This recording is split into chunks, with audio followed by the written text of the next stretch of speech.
박영석 목사님이 쓰신 믿음의 본질이라는 책이 있는데요. 이 책을 보니까 이런 말이 있습니다. 믿는 자에게 의심과 걱정이 없는 순간이란 있을 수 없습니다. 아무 의심도 없다고 하는 것은 본인이 얼마나 신앙이 좋은지를 자랑하는 마음에서 나오는 것이지 현실에서는 그런 상태가 있을 수 없는 법입니다. 믿는 자에게 의심과 걱정이 없는 순간이란 있을 수 없다. 여러분 공감이 되시나요? 저는 이 글을 읽으면서 참 많이 공감이 되었습니다. 왜 그런가 하면 이 믿음이라고 하는 것, 우리가 하나님을 믿는다는 것은 우리가 기계적으로 1이라고 하면 1 고지고대로 믿는 그런 기계적인 믿음이 아니기 때문이에요. 사실 성경이 말하고 있는 믿음의 본질은 관계적입니다. 하나님과 나와의 관계 속에서 발생하는 게 믿음이거든요. 그러다 보니까 우리는 때로 하나님께 실망해요. 우리가 믿음 안에서 살아가면서 종종 당혹스러울 때가 있는데 분명히 나는 하나님을 믿습니다. 그리고 내가 구원받았다는 사실도 알아요. 그런데 하나님의 약속과 또 그분이 주시겠다는 어떤 소망, 또 복 이런 것이 내가 원하고 내가 기대할 때에 허락되지 않는다는 거예요. 쉽게 말하면 예수 믿는 효과를 보지 못할 때가 있는 거예요. 그러면 의심이 찾아옵니다. 믿음이 흔들립니다. 여러분은 종종 이런 생각을 하지 않으십니까? 내가 예수 믿은 게 정말 잘한 일인가? 이런 상황 속에서도 내가 하나님을 신뢰하는 게 맞나? 사실 이런 생각들이 우리가 어려움에 처할 때에 우리의 마음을 더 힘들게 하는 요소가 아닙니까? 내 믿음이 이거밖에 안 되나? 그런 마음도 들다가도 이 주변에 이제 믿음으로 살아가는 지체들을 바라보고 있으면 내가 겪은 일은 별건 아닌 것 같은데 저 집사님이 더 어려워진 것 같은데 왜 나는 믿음으로 반응하지 못할까? 왜 이렇게 나약한 것인가? 이제 이런 생각이 드는 것이죠. 그러면서 이 당혹스러운 마음이 들어요. 자신에게 실망하기도 하고. 근데요, 성경을 가만히 보니까 이러한 당혹스러움, 또 자신에 대한 어떤 실망, 이것이 어쩌면 우리가 신앙을 걸어가는 길의 본질이 아닌가 이런 생각이 들더라고요. 왜 그렇습니까? 주님은 우리를 부르실 때에 너희가 나를 믿으면 꽃길만 걸을 거야 라고 말씀하신 적이 없어요. 나를 믿으면 늘 좋은 일만 생기고 평탄하게 될 거야 라고 말씀하신 적도 없습니다. 주님은 어떻게 말씀하셨습니까? 오히려 이렇게 말씀하셨어요. 마태복음 7장 14절. 생명으로 인도하는 문은 좁고 길이 협착하여 찾는 자가 적음이라. 무슨 말씀이죠? 예수 믿는 길은 좁은 길이라는 거예요. 그래서 힘든 길이라는 거예요.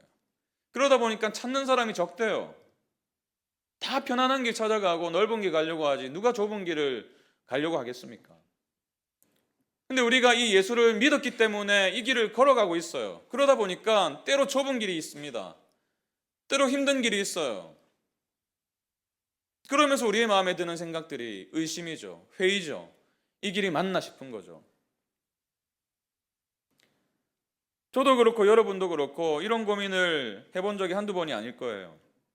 그런데 이런 고민이요, 우리만의 이야기가 아니더라고요. 오늘 우리가 만날 아브라함도 마찬가지였습니다. 사실 아브라함, 이 놀라운 이름을 들으면 여러분 머리에 바로 떠오르는 단어가 뭐죠? 믿음일 거예요. 그의 별명이 있지 않습니까? 믿음의 조상 아브라함. 그래서 우리는 아브라함은 처음부터 완벽한 믿음을 가지고 살아갔을 거야 라고 생각을 할 때가 있어요. 믿음의 조상이니까요. 그러나 성경은 그렇게 말하지 않습니다. 이 믿음의 조상이었던 아브라함 역시 숱한 의심과 회의와 그로 인한 넘어짐이 있었다고 말씀하고 있어요. 현실의 문제에 짓눌려서 절망하기도 했고 두려워하기도 했습니다. 우리는 오늘 이 사실을 이 본문을 통해서도 발견하게 되는 거예요. 사실 여러분, 이 창세기 12장은요 우리 모두에게 익숙한 말씀이지 않습니까? 하나님이 아브라함을 부르시고 아브라함은 믿음으로 순종했다. 간단한 이야기예요. 그런데 본문의 부르심이 첫 번째 부르심이 아니라는 사실을 여러분 알고 계셨어요? 성경 전체를 살펴보면 오늘 본문의 이야기는요, 아브라함을 향한 두 번째 부르심입니다. 다시 말해서 그는 첫 번째 부르심에 온전히 순종하지 못했다는 거예요. 사도행전 7장 2절과 3절을 보시면요, 스데반 집사가 이렇게 증언을 합니다. 스데반이 이르되 여러분 부형들이여 들으소서. 우리 조상 아브라함이 하란에 있기 전 메소포타미아에 있을 때에 영광의 하나님이 그에게 보여 이르시되 내 고향과 친척을 떠나 내가 내게 보일 땅으로 가라 하시니, 하나님께서 언제 처음 나타나셨습니까? 창세기 12장의 배경은요, 아브라함이 하란에 있을 때예요. 그런데 하나님께서 가장 먼저 나타나셨을 때는 하란이 아니라 메소포타미아에 있을 때예요. 그때에 하나님이 처음 나타나셨어요. 그리고 그때에 명령을 하십니다. 내 고향과 친척을 떠나 내가 내게 보일 땅으로 가라 하시니, 이게 첫 번째 부르심이었어요. 창세기 15장 7절에서는요, 하나님이 이렇게 말씀하십니다. 또 그에게 아브라함에게 이르시되 나는 이 땅을 내게 주어 소유를 삼게 하려고 너를 갈대아인의 우르에서 이끌어낸 여호와니라. 갈대아인의 우르에서 살던 아브라함에게 나타나셔서 그를 부르신 하나님. 느헤미야도 동일한 말씀을 전하죠. 느헤미야 9장 7절. 주는 하나님 여호와시라. 옛적에 아브라함을 택하시고 갈대아 우르에서 인도하여 내시고. 이 세 구절을 종합해 보면요, 하나님께서 아브라함이 처음 나타나셔서 그를 부르신 곳이 어디입니까? 하란이 아니라 메소포타미아, 갈대아 우르예요. 하나님 그곳에서 처음 아브라함을 부르셨습니다. 그러나 아브라함이 믿음으로 온전히 순종할 수가 없었어요. 그리고 꽤 오랜 시간 가나안으로 향하지 못하고 하란에 머물게 되었습니다. 그래서 오늘 본문은 하나님이 그에게 다시 나타나신 장면을 기록하고 있는 거예요. 그렇다면 여기서 우리가 던져보아야 될 질문은 이것입니다. 왜 아브라함은 첫 번째 부르심에 온전히 순종할 수 없었는가? 믿음의 사람이라 불리는 이 아브라함도 왜 담대하게 가나안으로 곧장 향하지 않고 하란에 정착하게 되었는가? 이것이 그의 연약함이었어요. 그리고 이 아브라함의 온전히 순종하지 못하는 삶, 하란에서 머뭇거리는 그 삶, 이 삶이 우리의 삶과 너무나 닮아 있음을 보게 되는 것입니다. 그의 머뭇거림이 곧 우리의 머뭇거림이고 그의 고민이 곧 우리의 고민인 거예요. 저는 오늘 본문을 통해서 저와 여러분이 하나님이 말씀하신 대로 온전히 순종하지 못하는 이유를 발견했습니다. 오늘 본문이 말씀하는 그 첫 번째 이유는 이것입니다. 우리는 왜 온전하게 순종하지 못할까? 과거를 정리하지 못하기 때문이라 말씀하세요. 과거를 정리하지 못하기 때문이다. 우리가 이 사실을 확인하려면요, 11장을 살펴봐야 됩니다. 11장 27절부터 아브라함의 아버지 데라의 족보가 기록되어 있어요.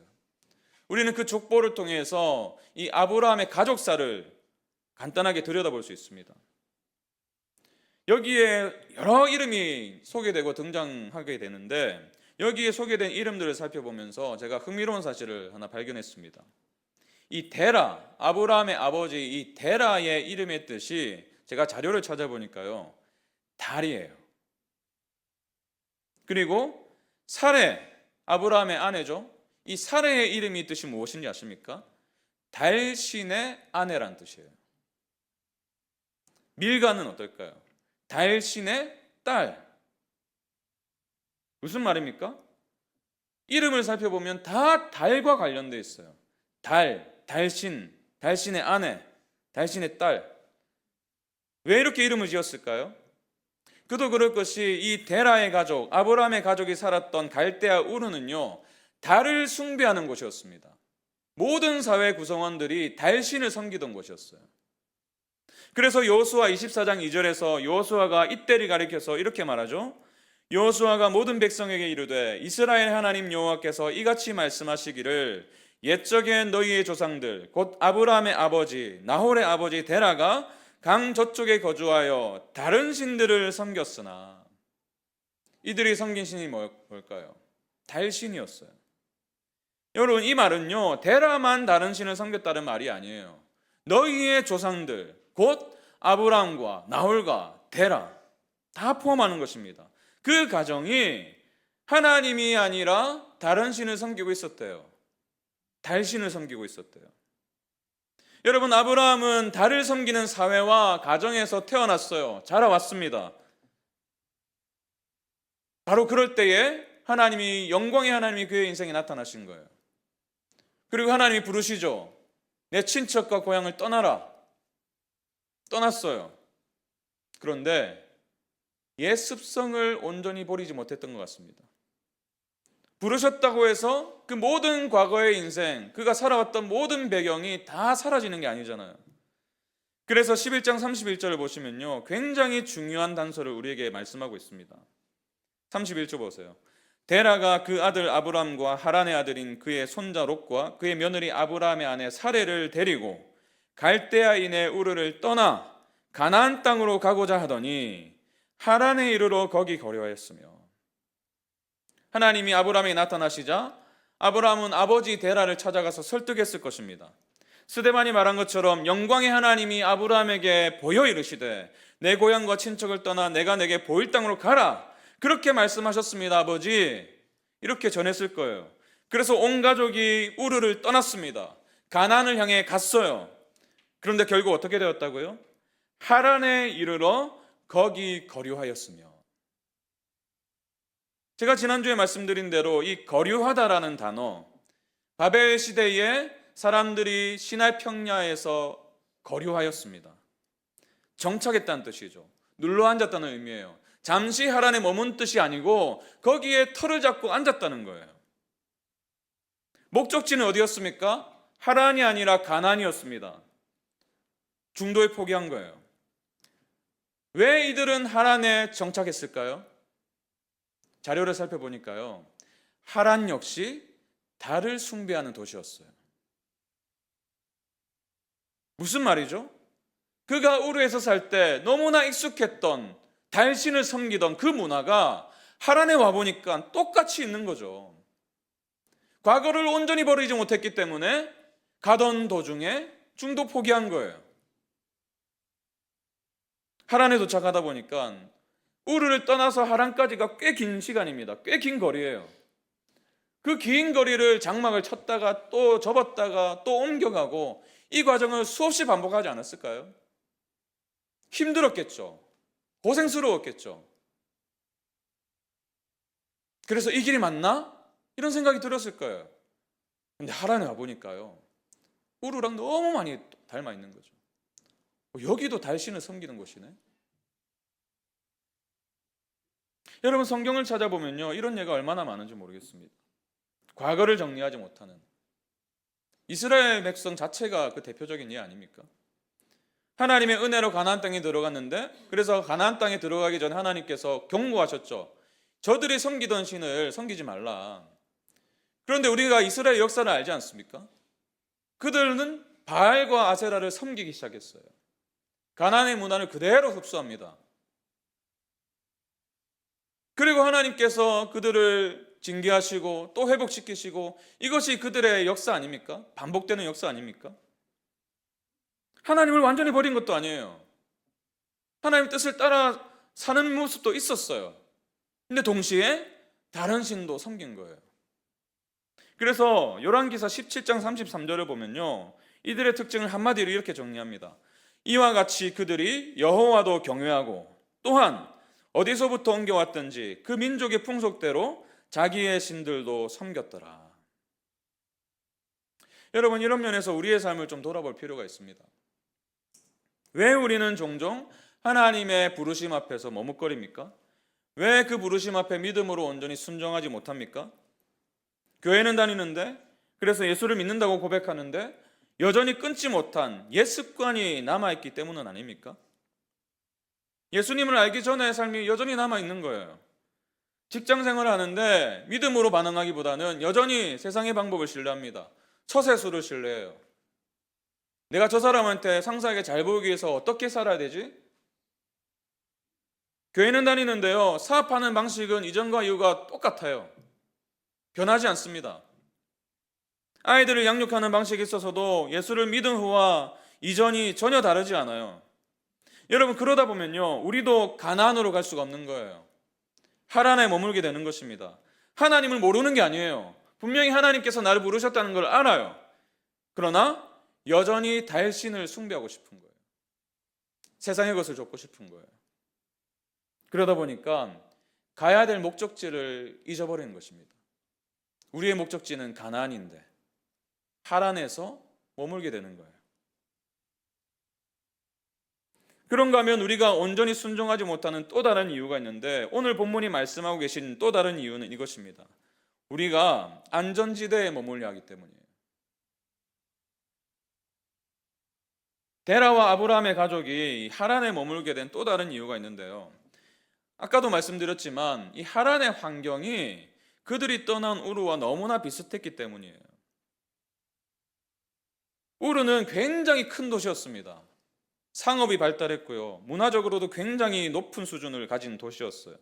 그런데 하란에 와보니까 우르와 너무나 비슷한 거예요. 종교적으로 편하죠. 그리고 먹고 살 길이 있는 거예요. 경제적으로 안정될 수밖에 없는 그런 환경인 거죠. 그러니 아브라함에게 있어서 이 하란은요, 완벽한 안전지대였습니다. 비록 우르를 떠났지만 아까도 말씀드린 것처럼 하란으로 가기까지의 과정이 만만치가 않았을 거예요. 그러니 완벽하게 안전지대처럼 보이는 이 하란에 도착하자마자 이런 생각이 들지 않았을까요? 여기 정착해도 되겠다. 굳이 내가 모르는 땅으로, 한 번도 가보지 않은 땅으로 갈 필요가 있나? 여기 이렇게 먹고 살 것이 널려 있는데? 여러분, 우리가 지난주에 바벨 사건을 살펴보았지 않습니까? 하나님께서 노아에게 그리고 그들의 후손에게 무엇을 명령하셨죠? 생육하고 번성하여 땅에 충만하라. 땅에 충만하라 이렇게 명령하셨는데, 사람들은 점점 자신의 안전을 위해서 정착하기 시작했습니다.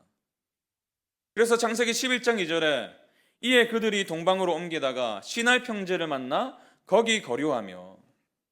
왜 거류했을까요? 왜 눌러앉았을까요? 흩어지면 위험하다 생각했기 때문이에요.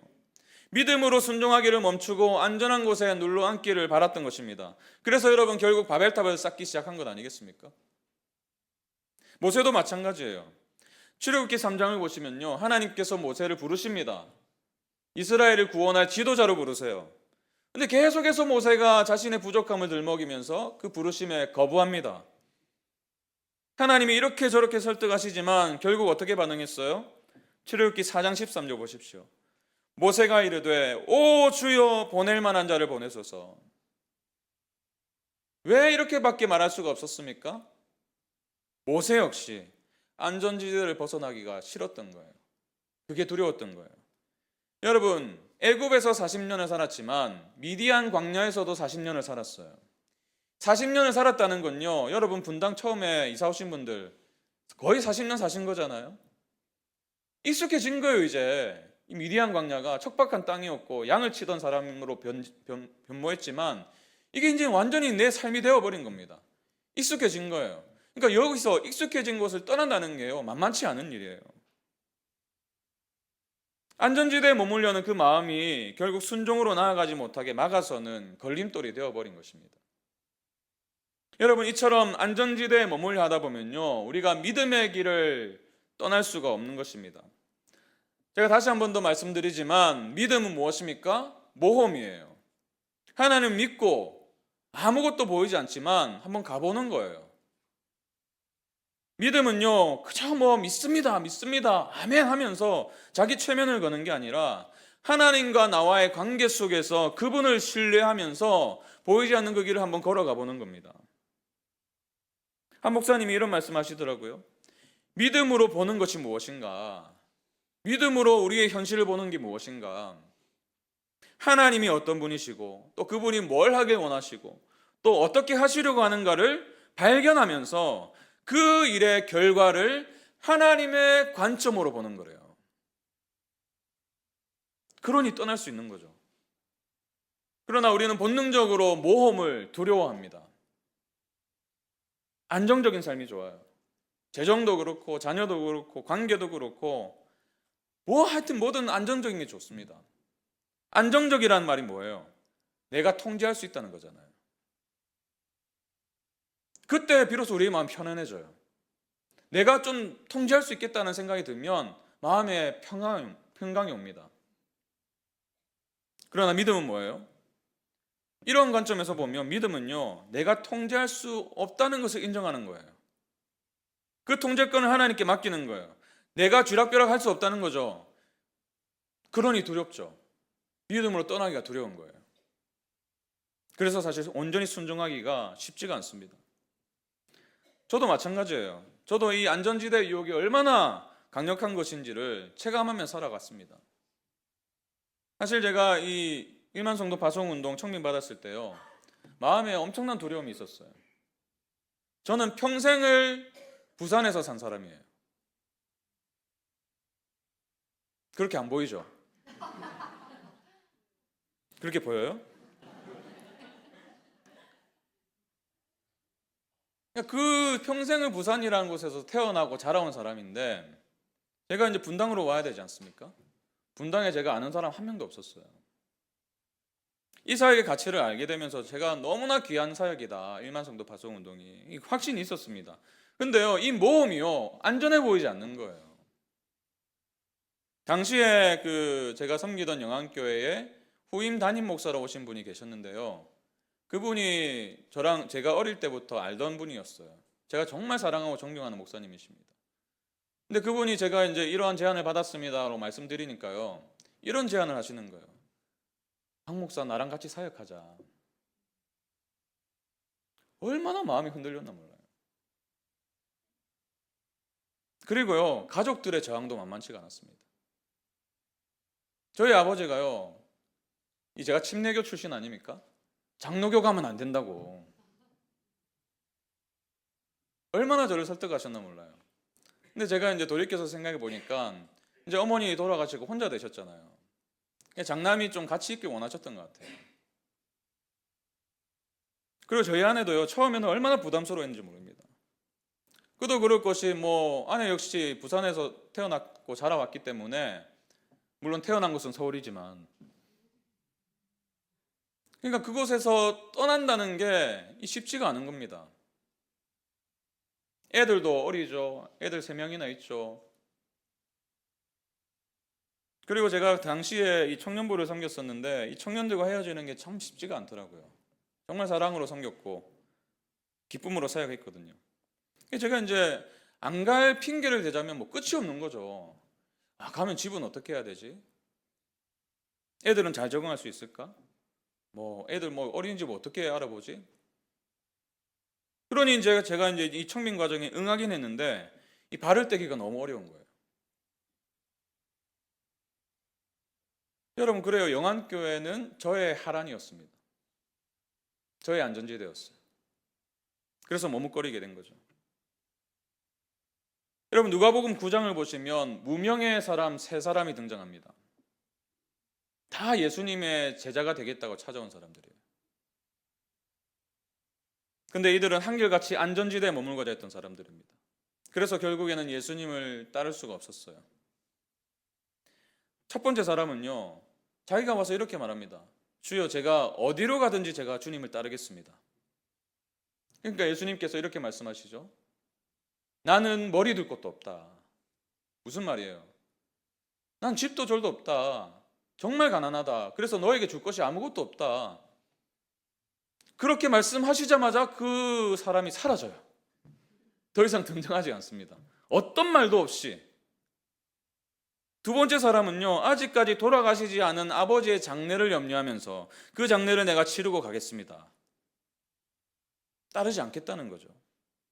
마지막 사람은 조건을 걸죠. 제가 주를 따르겠지만 먼저 가족과 작별하게 해주십시오. 결국 따르지 않겠다는 말 아닙니까? 왜 이렇게 이 3사람을 기록해 두었을까요?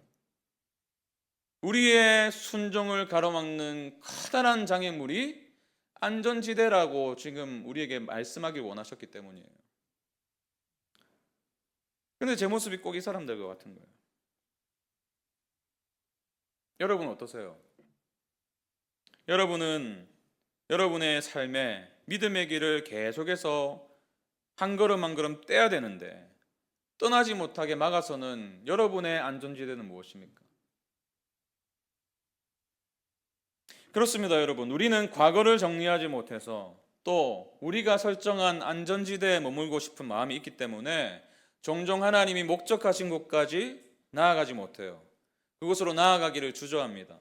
주저할 뿐만 아니라 내가 정해둔 한계를 내세우면서 이렇게 말씀드려요. 하나님, 저는요 딱 여기까지입니다. 그래도 우르는 떠났잖아요. 하란이 제 한계니까 가나안까지는 요구하지 마세요. 그러면서 익숙한 곳, 안전한 곳에 눌러앉아 버린 것은 아닙니까? 그래서 믿음을 시작한 지 오래되었음에도 불구하고 10년, 20년이 되었음에도 불구하고 이전과는 전혀 다르지 않는 똑같은 삶을 살고 있는 것은 아닙니까? 여러분, 이것이 우리의 연약함이죠. 잘 살고 싶은데 이왕 믿은 거 제대로 믿고 싶고 이왕 부르심 받은 거 주님의 길을 따라가고 싶은데 이 마음이 좀처럼 움직이지가 않아요. 갈등이 있어요. 의심이 들어요. 충돌이 있어요. 제가 오늘 본문을 가만히 묵상해 보니까요, 제가 오늘 본문에서 한 가지 소망을 발견했습니다. 우리는 온전히 순종할 수 없어요. 우리는 과거의 습성을 그대로 가지고 살아갑니다. 그리고 안전한 곳을 떠나기를 두려워해요. 그 두려움이 우리 안에 늘 있어요. 그런데 하나님은 그런 여러분을 포기하지 않으십니다. 제가 오늘 본문을 묵상하면서 발견한 놀라운 사실이에요. 여러분, 그렇기 때문에 우리가 붙들어야 될 진리는요, 우리의 어떠한 실력이 아니고 하나님의 마침내를 신뢰하는 거예요. 한번 따라해 봅시다. 하나님의 마침내를 신뢰하자. 여러분, 이것이 본문이 보여주는 소망인데요, 하란에 머물러 있던 아브라함에게 하나님께서 다시 나타나십니다. 그리고 이렇게 말씀하시죠. 오늘 본문 1절입니다. 여호와께서 아브라함에게 이르시되 너는 너의 고향과 친척과 아버지의 집을 떠나 내가 내게 보여줄 땅으로 가라. 까마득하게 편안한 삶을 살면서 하나님의 부르심을 까마득하게 잊고 있었던 그 아브라함 인생에, 그러면서도 한편으로는 불안이 있었을 거예요. 분명히 하나님의 부르심을 받았기 때문에 내가 여기 머물러도 되는 건 맞나? 내가 멈춰서도 되는 건 맞나? 그 갈등과 고민 속에서 숱한 인생을 살아왔던 그 인생에 하나님이 다시 찾아오십니다. 그 하나님은 저와 여러분의 인생에도 다시 찾아오세요. 여러분, 잊지 마십시오. 하나님은 여러분을 포기하지 않으십니다. 한 번 부르셨으면요, 절대로 그 부르심에 후회가 없으신 분이에요. 오히려 우리의 인생을 향해서 당신께서 작성하신 그 수준까지 우리를 자라게 하시는 분이 우리가 믿는 하나님이십니다. 그리고 우리에게 맞는 수준으로 우리를 격려하세요. 우리에게 맞는 수준으로 우리를 도전하세요. 그래서 결국 믿음으로 발걸음을 옮기게 하시는 분이 하나님이세요. 여러분, 스데반 집사의 증언에 따르면 처음 우르에서 그를 부르실 때에 그저 고향과 친척을 떠나 내가 내게 보일 땅으로 가라, 이렇게 명령하셨습니다. 그래서 아브라함이 우르를 떠났어요. 그러나 하란에 나타나신 하나님은요, 그를 부르실 뿐만 아니라 약속도 함께 주십니다. 2절이 그 약속이죠. 내가 너로 큰 민족을 이루고 내게 복을 주어 내 이름을 창대하게 하리니 너는 복이 될지라. 세 가지 약속을 하시는데요, 내가 너로 큰 민족을 이루게 하겠다, 너의 이름으로 국가를 세우겠다는 말씀이에요. 75세예요 아브라함이. 아내는 불임입니다. 임신할 수 없는 상태였어요. 그런 하나님은 그의 씨를 통해서 한 나라를 세우겠다 약속하세요. 그리고 그 약속을 이루셨죠. 내 이름을 창대하게 하겠다. 지난주에 말씀드린 것처럼 바벨 시대에 살았던 사람들은 자기가 스스로 자기 이름을 내세우기 위해서, 스스로 유명해지기 위해서 바벨탑을 쌓았지만 하나님은 내가 너로 창대하게 하겠다 말씀하세요. 그리고 복을 주십니다. 아브라함의 인생 자체가 복이 되게 하겠다 약속하세요. 복의 수혜자일 뿐만 아니라 복의 전달자로 너의 인생을 살게 하겠다. 여러분, 하나님은요, 우리가 그분을 따르며 사는 이 평생, 또 이 길이 맞나 싶고 그래서 좌절하기도 하고 절망하기도 하고 흔들리기도 하는 그런 우리의 인생을 절대로 방치하지 않으세요. 오히려 찾아오셔서 설득하십니다. 하나님의 꿈을 보이세요. 약속을 주세요. 마침내 우리의 인생을 향한 약속을 이루시겠다고 말씀하시는 분이에요. 그리고 약속을 믿고 한 걸음 발을 떼는 게 성경이 말하는 믿음입니다. 여러분, 이것이 아브라함이 보인 믿음 아닙니까? 창세기 12장 4절 보십시오. 하나님이 그를 부르시고 약속하시죠. 그러고 난 다음에 이에 아브라함이 여호와의 말씀을 따라갔고 그 약속을 믿었어요. 롯도 그와 함께 갔으며 아브라함이 하란을 떠날 때에 75세였더라. 익숙했던 곳, 너무나 과거와 닮아 있어서 편했던 곳, 그리고 그 어디보다 안전하다고 여겼던 그곳을 떠날 수 있었던 것은요, 먼저는 하나님께서 찾아오신 은혜가 있었기 때문이에요. 찾아오실 뿐만 아니라 그를 설득하시고 격려하시고 위로하신 은혜가 있었기 때문입니다. 그 은혜를 입고 보인 믿음의 반응이 떠나는 거였어요. 여러분, 우리의 인생을 향한 하나님의 은혜는 아브라함에게 보이신 은혜와 같은 은혜입니다. 이런 면에서 이 박영선 목사님의 글이 정말 감동이 되던데요. 하나님은 인간을 설득해 오십니다. 하나님은 당신을 보여주시지도 않은 채 일단 믿어보라고 하시지 않습니다. 믿음이란 무엇일까요? 믿음은 우리를 설득하시는 하나님의 넘치도록 은혜로운 사랑의 열심을 가리키는 말입니다. 믿음이 뭐라고요? 우리를 설득하시는 하나님의 넘치도록 은혜로운 사랑의 열심. 우리가 믿을 수 있는 것은 하나님이 여러분을 포기하지 않으셨기 때문이에요. 그분이 여전히 동일한 은혜와 열심으로 이루어 주셨기 때문에 여러분의 인생이 지금 이 자리에 앉아 있는 것입니다. 여러분, 믿음은요, 한마디로 말해서 하나님께 설득당하는 거예요. 설득당해가지고 한번 가보는 거예요. 우리도 그럴 때 있잖아요. 자녀 키우다 보시면 애들이 말을 안 듣지 않습니까? 얼마나 말을 안 들어요? 그래도 이 목적지까지 가는 게 이 아이를 위해서 좋은 길이라고 확신하기 때문에 우리가 어떻게 해요? 설득하죠. 이렇게 해보자. 좋을 거야. 이 길로 가면 진짜 좋을 거야. 설득하지 않습니까? 왜 그렇게 설득할까요? 아이와 우리와의 관계가 인격적 관계이기 때문이에요. 협박하지 않습니다. 꿀밤 때리면서 윽박 지르지 않아요. 하나님도 마찬가지예요. 하나님은 인격적인 분이십니다. 그래서 우리를 윽박지르지 않으시고 설득하세요. 설득당해서 한번 가다 보면 정말 맞네? 라는 순간이 오죠. 하나님의 말씀이 정말 맞네? 두려웠는데, 안전지대를 포기하기 싫었는데 설득당해서 한번 가보니까 맞는 거예요. 그리고 하나님이 약속하신 것을 이루어 가시는 것을 보게 되는 거예요. 그러니 또 신뢰하게 되죠. 한 번 더 믿어보게 되죠. 그러면서 우리의 믿음이 점점 자라는 거예요.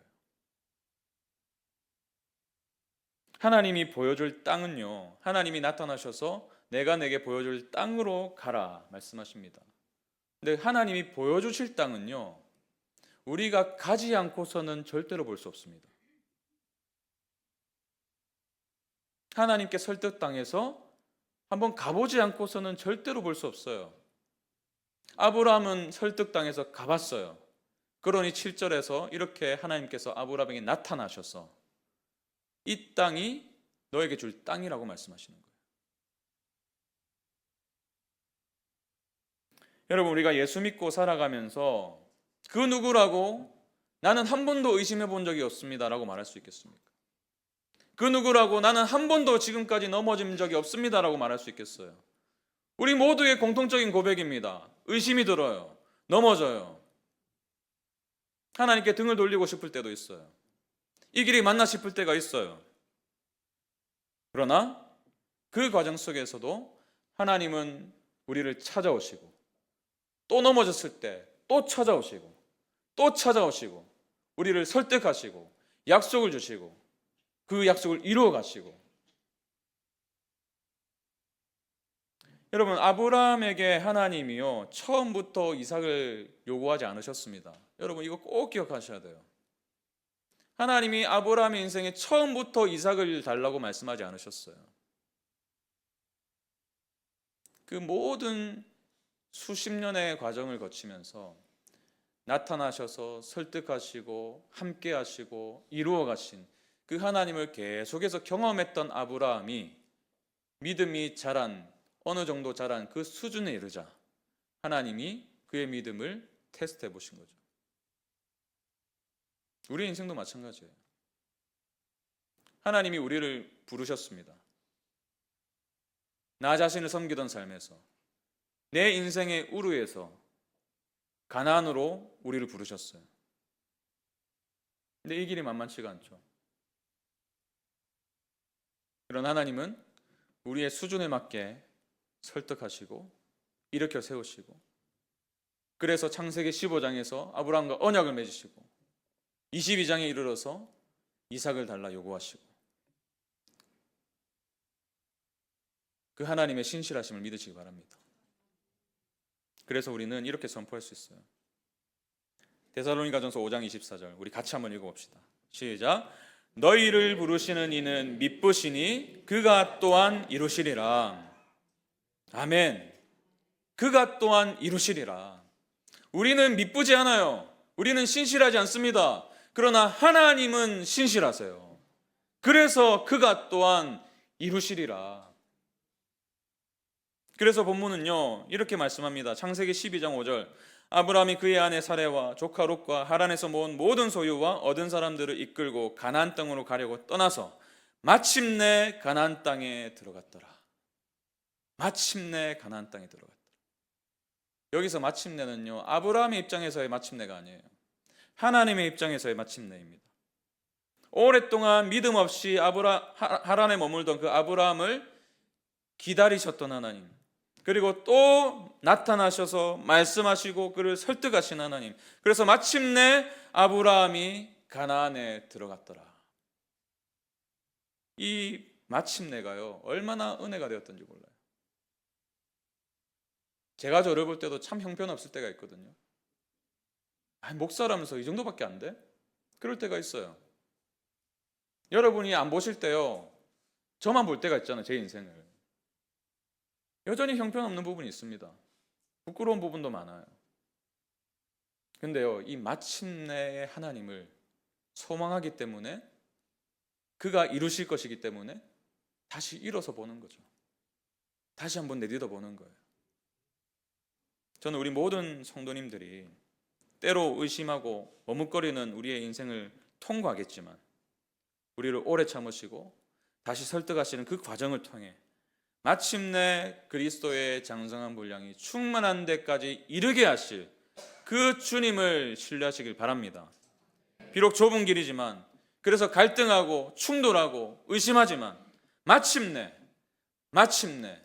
그분이 이루실 일들을 기대하시길 축복합니다. 오늘 이 말씀 기억하면서 우리의 삶에 있는 여전히 남아있는 연약함들 고백하고, 우리는 연약하지만 주님은 완전하십니다. 이 귀한 고백을 주님께 올려드리면서 하나님께 한번 좀 설득당해봤으면 좋겠어요. 여러분, 믿음은 하나님께서 우리를 설득하시는데요 그 설득에 항복하는 게 믿음이에요. 설득당해서 항복하고, 그래요 그렇게 설득하시니 제가 설득당해서 한번 한 걸음 내딛고 싶습니다. 이게 믿음의 반응인 거죠. 우리의 삶을 포기하지 않으시는 하나님의 열심으로 우리의 구원을 이루어 가시는 그 놀라운 은혜를 기억하면서 이 찬양에 우리의 삶을 담아서 고백합니다. 주여 우린 연약합니다. 주여 우린 연약합니다. 우린 오늘을 힘겨워합니다. 주 뜻 이루며 살기에 부족합니다. 우린 연약합니다. 주여, 우린 넘어집니다. 주여, 우린 넘어집니다. 오늘 하루 또 실수합니다. 주의 긍휼을 구하는 죄인입니다. 그래서 우리 주만 바라봅니다. 한없는 주님의 은혜, 한없는 주님의 은혜 온 세상 위에 넘칩니다. 온 세상 위에 넘칩니다. 가릴 수 없는 주 영광, 가릴 수 없는 주 영광 온 땅 위에 충만합니다. 온 땅 위에 충만합니다. 주님만이 길이오니 우린 그 길 따라갑니다. 그날에 우릴 이루실 주는 완전합니다. 주는 완전합니다. 우리 다시 한 번 더, 주여 우린 연약합니다. 주여 우린 연약합니다. 오늘도 의심이 들고, 오늘도 안전지대에 머물고 싶고, 그 갈등에 있는 우리임을 고백합니다. 주 뜻 이루며 살기에 부족합니다. 우린 연약합니다. 주여, 우린 넘어집니다.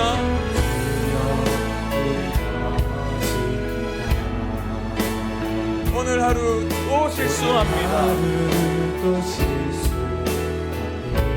그래서 우리는 긍휼을 구할 수밖에 없습니다.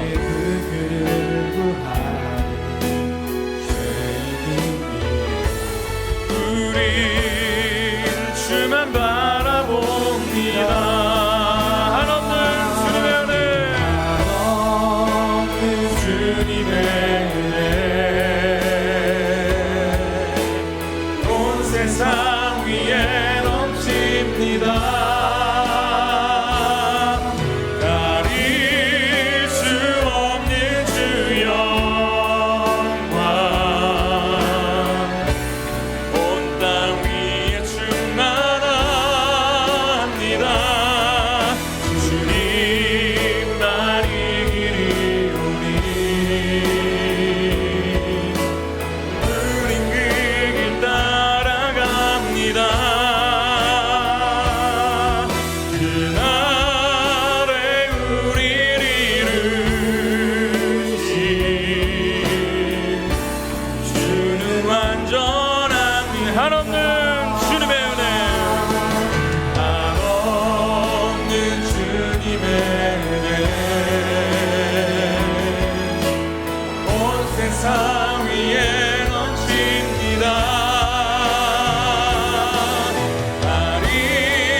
가길 원합니다.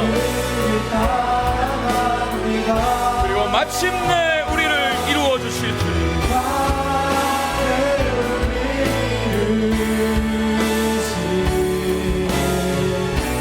주는 완전합니다.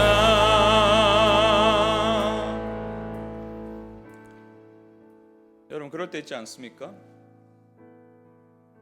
이왕 예수 믿은 거 정말 잘 믿고 싶잖아요. 정말 예수님이 원하시는 삶을 살아가고 싶고, 그분의 뜻을 좀 이루어 드리고 싶고, 이런 소망이 있는데 참 우리의 예습성을 버리지 못하고 여전히 이 한쪽은 이쪽에 한쪽은 하나님께 두고 그런 내 모습을 발견하면 또 스스로에게 실망하게 되고 내가 이거밖에 안 되나? 그렇게 5년, 10년, 15년, 20년 지나가지만 여전히 반복되는 그 과정 속에서 혹시 지치진 않으셨습니까?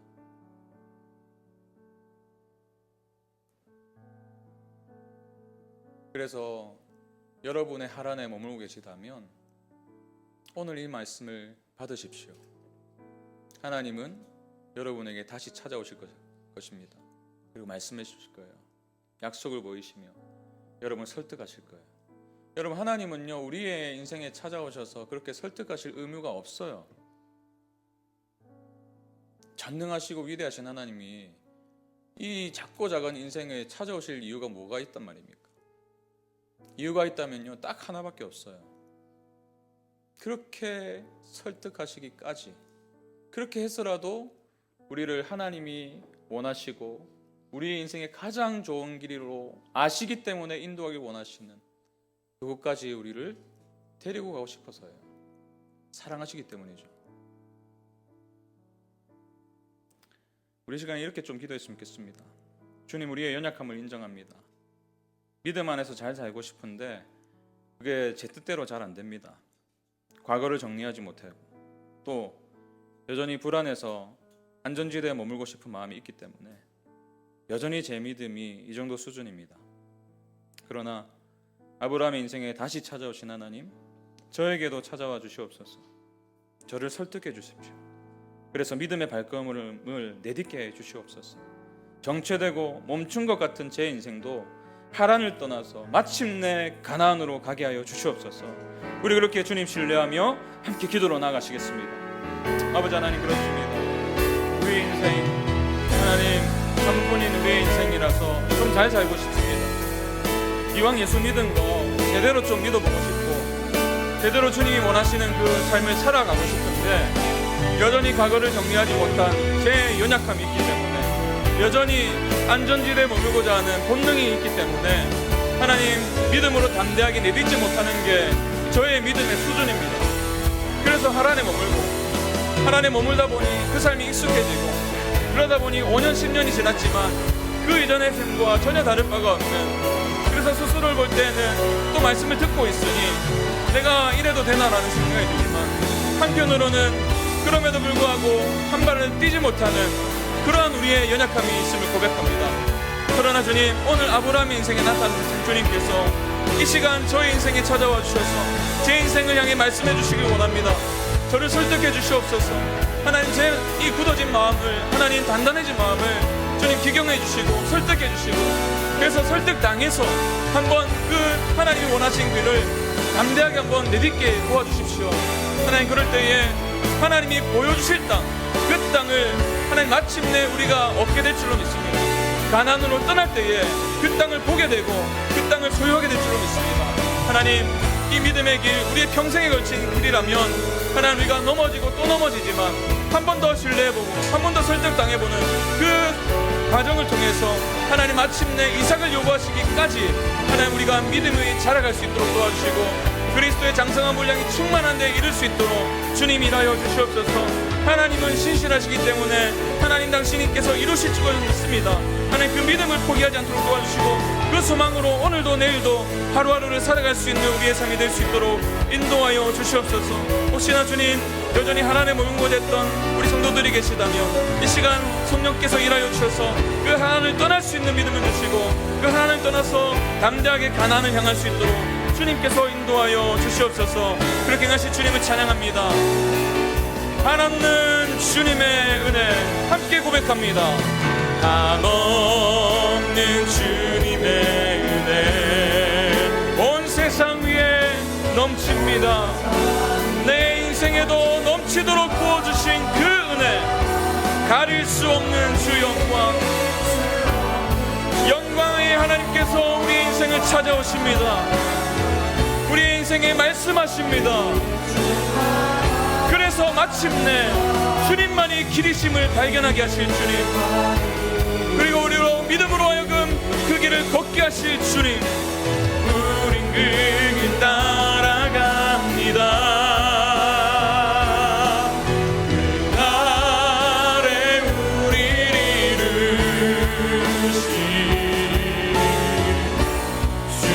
완전함니 나를 믿네, 나는 믿네.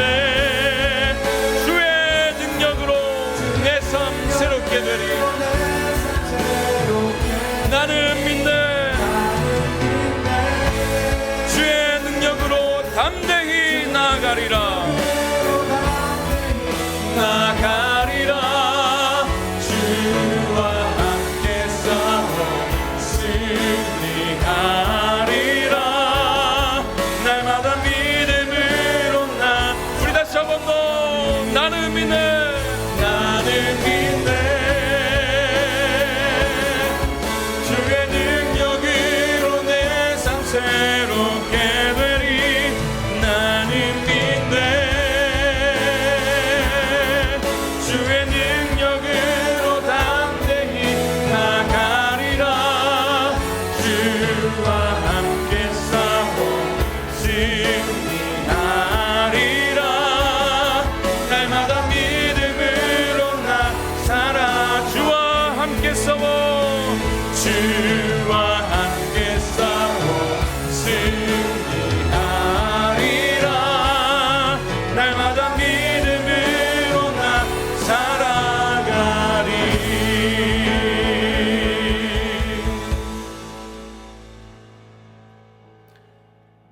주님, 한 번뿐인 인생인데 그래서 주를 위해 살고 싶은 갈망이 없는 것은 아닌데 왜 이렇게 자주 넘어지나 모르겠습니다. 왜 이렇게 믿음의 길이 힘든지 모르겠습니다. 그래서 우리에게는 소망이 없습니다. 그러나 여전히 우리를 포기하지 않으시고 마침내 신실하신 당신이 이루실 일이 있기 때문에, 우리를 향하신 당신의 약속을 반드시 이루실 것이기 때문에 우리에게 소망이 있음을 고백합니다. 하나님, 우리 귀한 성도님들 한 분 한 분의 인생을 잘 아시는 주님께서 우리 성도들 가운데 혹시 파란에 머물고 있는 성도들이 있었다면 오늘 말씀으로 격려해 주셔서 설득해 주셔서 파란을 떠나 약속하신 가나안으로 갈 수 있도록 인도하여 주시옵소서. 하나님, 우리의 믿음의 평생에 조금이라도 더 자라가고 하루하루 성장하는 믿음이 되길 원합니다. 그래서 마침내 우리의 인생에도 주님께서 가장 귀한 것 이삭을 요구하실 때에 우리가 담대하게 순종할 수 있도록 인도해 주시고, 그 믿음의 삶을 통해서 주변에 수많은 사람들이 복을 받게 되는 그런 복이 될 수 있는 인생이 되게 하여 주시옵소서. 이제는 예수 그리스도의 은혜와 하나님의 사랑과 성령 하나님의 교통하심이 우리를 포기하지 않으시고 마침내 믿음의 길을 완주하게 하실 것을 믿고 매일매일 하나님의 설득에 항복하여서 나의 하란을 떠나 주님의 가나안으로 가기로 결정한 기쁨이 되는 교회 모든 성도들에게 지금부터 영원까지 함께 하시기를 간절히 축원하옵나이다. 아멘.